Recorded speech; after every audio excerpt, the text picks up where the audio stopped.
Kafa sekarang kan. Oh, ada di TV. Nonton di kursi, di atas kursi.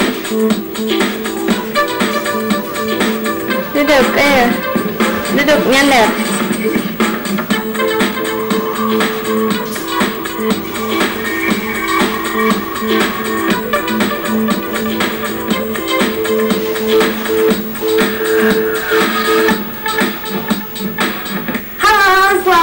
Lovers, senang sekali saya Chris Cardozo dapat menemani Anda dalam Fact 3. Tentunya di sini semua sineas-sineas tercinta akan hadir bersama Chris malam hari ini.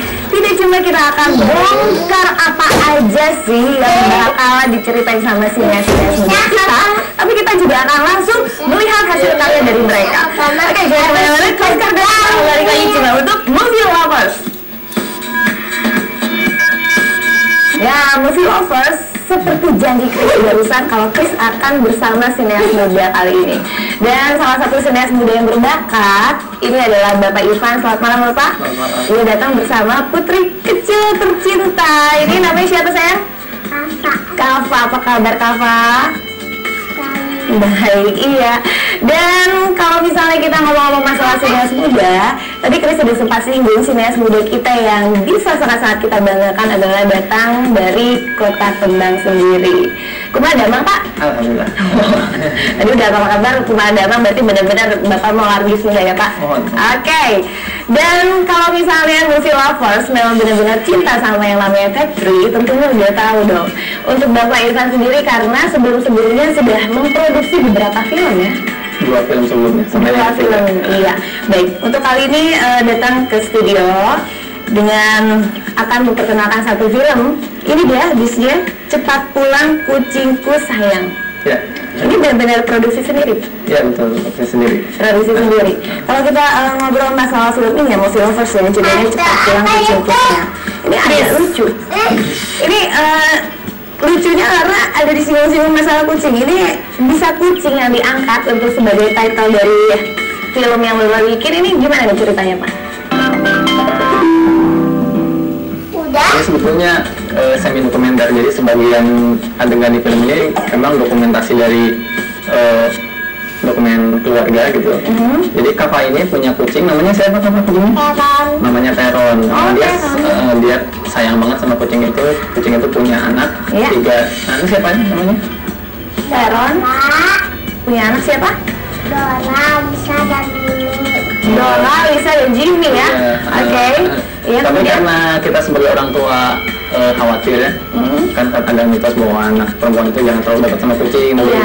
Karena dari kotorannya mungkin Bapak juga tahu ceritanya bakal terkena toksik dan lain lah. Dan memang kucing itu cukup merepotkan kami. Akhirnya saya dengan istri saya bersepakat gimana kalau kucing ini dipindah aja gitu. Gitu. Dibuang istilahnya. Ya, dibuang. Keberadaannya tidak diterima di rumah. Gitu. Iya. Nah, tapi ternyata setelah dibuang itu Kafa ini Bagus ya, Kafa cantik, hebat. Terus dia sering Lucu. gimana kucing itu dibuang. Akhirnya saya kepikiran gimana kalau ini pasti menjadi sejarah hidup. Lucu Kafa cantik. Kita bikin filmnya, kita syuting hanya 1 hari langsung jadi gitu. Oke, itu hanya 1 hari ya Pak ya? 1 hari. Terus kan?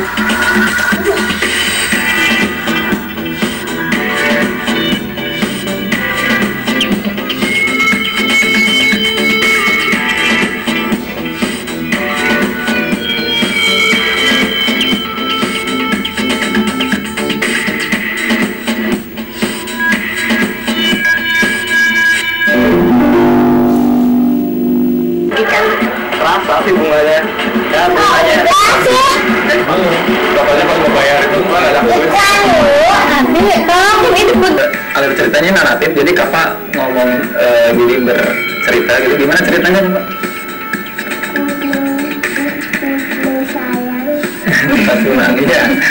Iya. Jadi Kafa ini bercerita gitu, bahwa dia punya kucing, kemudian pada suatu malam kucing itu hilang gitu. Kemudian besoknya dia mencari kucing ke rumah teman-temannya. Jadi, nah bersama teman-temannya itu dia nyari kucing itu. Akhirnya ada seorang anak laki-laki Ya. temennya juga anak kecil yang suka main sepeda, dia berjanji mau mencarikan kucing itu kemanapun karena dia suka naik sepedanya jauh. Namanya siapa? Adil. Oh, Fadil itu nanti ada tokohnya namanya Fadil. Dia naik sepeda Iya. mau nyari kucingnya kemana ya? Ke jalan tol. Biasa di jalan tol. Oh, iya. Terus Gitu ceritanya. nyari kucingnya kemana kan ke tempat yang jauh nggak? Kemana? Hebat ke jalan. Terus sampai nyarinya itu sampai ke Amerika katanya. Jadi heran mereka itu gitu. Oh gitu ya. Nah, apakah kucingnya ketemu atau mana nanti ada teman filmnya. Oke, tentunya juga penasaran bagaimana akhir ceritanya. Kita jangan bahas dari sekarang, nanti nggak greget lagi. Jadi anak-anak main sekitar 6 orang sampai 7 orang. Ya. Mereka main dengan saya arahkan sedikit. Mereka Betul. udah main dengan bagus. Oh begitu ya? Ya. Ternyata tidak cuma sineas muda saja yang menumpuk di Bandung ini. Untuk artis-artis cilik berbakat juga tentunya banyak sekali ya. Untuk cerita mengenai mengarahkan anak-anak mungkin agak susah nih Pak. Ada nggak sih ya sedikit cerita deh? Sebetulnya kalau saya pengalaman menggarap film sebelumnya sama yang sekarang lebih gampang yang ini. Anak-anak itu ternyata mereka lebih ekspresif, nggak usah diarahin gini-gini. Cuma mereka diajak berhayal aja, kita nyari kucing yuk. Mereka nyangka bahwa main film itu bukan main film tapi beneran. Jadi nyari kucing beneran, nanti bisa dilihat soalnya mereka itu mereka bukan lari-lari pula-pula, tapi benar mereka tuh nyari kucing gitu. Sampai kata juga ada adegannya dia sedih, sedihnya tuh beneran. Natural jadi ya Pak ya? Karena dia tuh nyangka bahwa itu kejadian benar bahwa dia lagi nyari kucing, padahal kan itu bohongan gitu. Jadi Bapak di sini sangat berperan penting Iya. selain menjadi pembuat skenario nya, kemudian untuk sutradaranya tentunya juga sampai menjadi editingnya. editing aja itu tuntas dalam 1 hari seperti yang Bapak Kalau bilang. editingnya cukup lama, editing paling lama mungkin ya. Oke. Ini semuanya di shootnya di Dan ke atas ya, Bun. saya di dekat rumah di komplek Margawangi, di dekat Margahayu Bandung. Hai. Iya kemudian. Terus di sekitar situ karena itu biasa dieksplorasi, ada kebun, kemudian ada jalan yang cukup bagus, ada landscape yang cukup bagus tuh. Iya. Terus sisanya di rumah saya.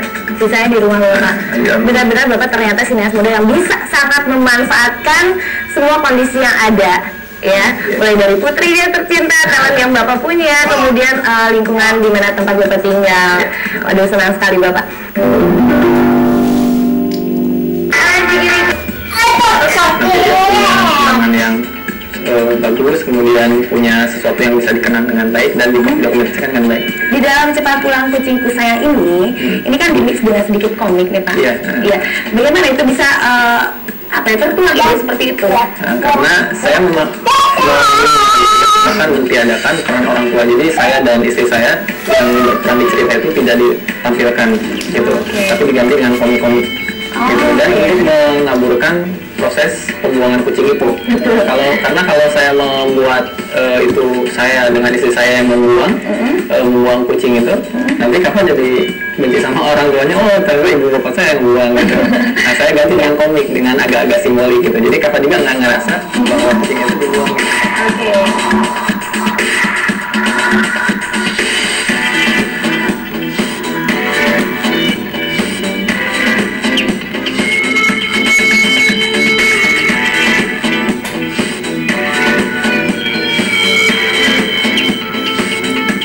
Aduh, seluruh lovers ya, terutama untuk adik-adik kita, pastinya nggak suka banget sama film ini ya Pak ya. Ringan soalnya temanya ya. Temanya ringan dan sebetulnya ini semua kritik buat semua orang tua gitu. Saya juga mengkritik diri sendiri, nanti di akhir film itu ada permohonan maaf orang tua kakak sama papanya. Tapi yang pasti ini pengalaman mungkin tidak hanya dialami oleh keluarga Bapak Irfan, mungkin juga movie lovers pernah mengalami hal yang sama. Jadi benar-benar mudah-mudahan nanti bisa menjiwai ya untuk menonton satu film Cepat Pulang Kucingku Saya Sayang. sebetulnya ngajak keluarga-keluarga yang lain juga yang punya handicap, punya komputer di rumah, sebenarnya bisa bikin film seperti itu biar anaknya merasa mendapat sesuatu yang berharga, dokumentasi hidup yang berharga, kemudian diapresiasi juga oleh orang lain. Ya, jadi Bapak Irfan memberikan satu clue membuat film ini benar-benar gampang dengan sedikit peralatan yang ada, asal kita punya kreativitas yang tinggi tentunya Pak ya, semua bisa terkabel. Dan mengenai film-film sebelumnya nih, mulai Kris singgung sedikit. Bapak itu kan ada bekerja sama dengan beberapa rekan ya Pak ya? Ya. Kesulitan atau mungkin kendala di antara film pertama, kedua, dan ketiga, ini yang paling berat begitu membuat film yang mana nih Pak? Yang paling berat mungkin yang kedua, karena itu film dokumenter yang serius, saya harus menemui beberapa ahli